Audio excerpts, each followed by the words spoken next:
अध्याय 1। भाषा, बोली, लिपि, व्याकरण और हिंदी। भाषा।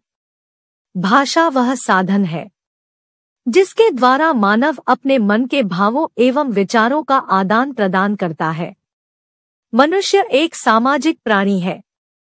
समाज में रहने के लिए दूसरे व्यक्तियों के संपर्क में रहना पड़ता है। वह दूसरों तक अपनी बात पहुंचाता है तथा दूसरों की बात ग्रहण करता है। इसका माध्यम है भाषा।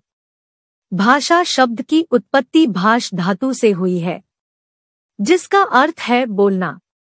भाषा में ध्वनियों का प्रयोग होता है और ध्वनियां अर्थपूर्ण शब्दों का निर्माण करती हैं। शब्दों की सहायता से वाक्य बनते हैं। इन्हीं वाक्यों द्वारा भावों का आदान प्रदान होता है। भाषा के दो रूप हैं, मौखिक और लिखित। भाषा और बोली। जब कोई भाषा काफी बड़े भूभाग में प्रयुक्त होती है, तब उसके कुछ क्षेत्रीय रूप विकसित हो जाते हैं। इन्हें बोली कहा जाता है। बाद में यही बोली विकसित होकर भाषा का रूप ग्रहण कर लेती है।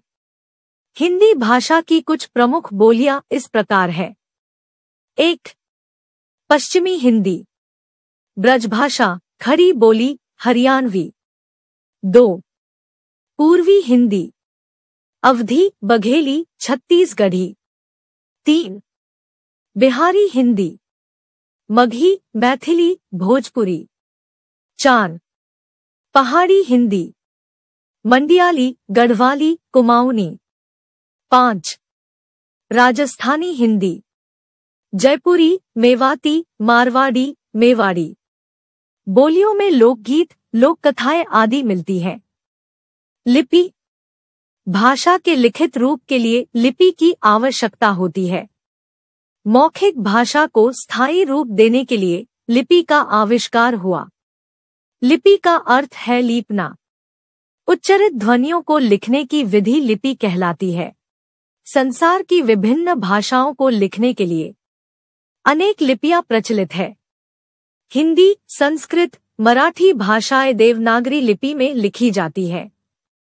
देवनागरी लिपि का विकास ब्राह्मी लिपि से हुआ है। अन्य भाषाओं की लिपियां अंग्रेजी, फ्रेंच, जर्मन, रोमन लिपि, उर्दू, फारसी, अरबी, फारसी लिपि, पंजाबी, गुरुमुखी लिपि। विभिन्न भाषाएं। विश्व की प्रमुख भाषाएं हिंदी, रूसी, चीनी, उर्दू, अरबी, इतालवी, स्पेनिश, जापानी, पोलिश, फ्रेंच, जर्मन, अंग्रेजी, संस्कृत। भारतीय संविधान में स्वीकृत भाषाएं 22। उर्दू, तेलुगु, गुजराती, कन्नड़, असमिया, बांग्ला, सिंधी, कोंकणी, मलयालम, संथाली, हिंदी, कश्मीरी, बोडो, उड़िया, डोगरी, संस्कृत, पंजाबी, मणिपुरी, मराठी, मैथिली, तमिल, नेपाली। हिंदी भाषा। हिंदी भारतीय आर्य भाषा परिवार की भाषा है। संस्कृत भाषा से लेकर पाली, प्राकृत, अपभ्रंश आदि सोपानों से गुजरती हुई हिंदी आज समूचे भारत की संपर्क भाषा बन गई है।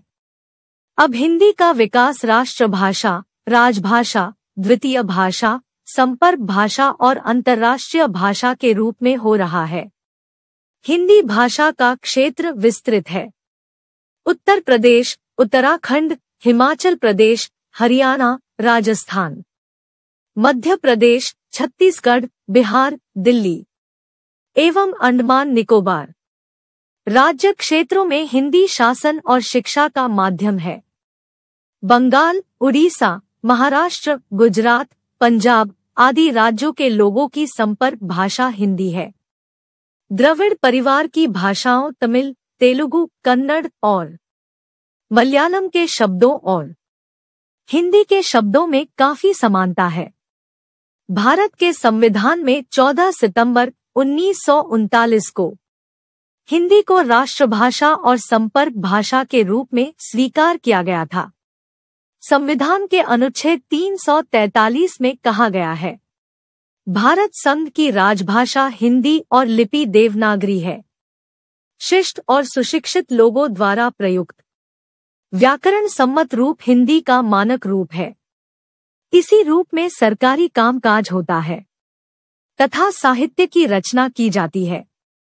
हिंदी साहित्य के प्रमुख कवि कबीर, तुलसीदास, सूरदास, जयशंकर प्रसाद, सुमित्रानंदन पंत, सूर्यकांत त्रिपाठी निराला, महादेवी वर्मा, मीराबाई, सुभद्रा कुमारी चौहान, हरिवंश राय बच्चन, केदारनाथ सिंह, मैथिली शरण गुप्त, माखनलाल चतुर्वेदी, विश्वनाथ प्रसाद तिवारी आदि।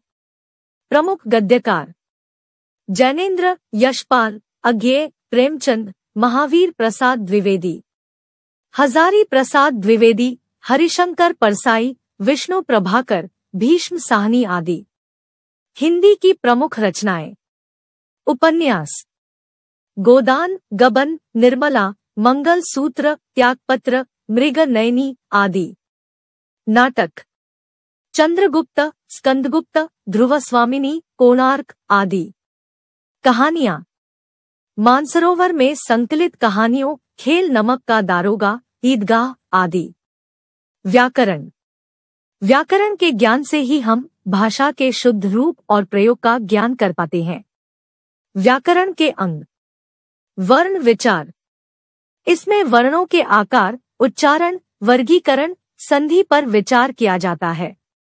शब्द विचार, इसमें शब्दों के भेद, व्युत्पत्ति और रचना आदि पर विचार किया जाता है। पद विचार, इसमें संज्ञा, सर्वनाम, विशेषण, क्रिया, अव्यय आदि पर विचार किया जाता है।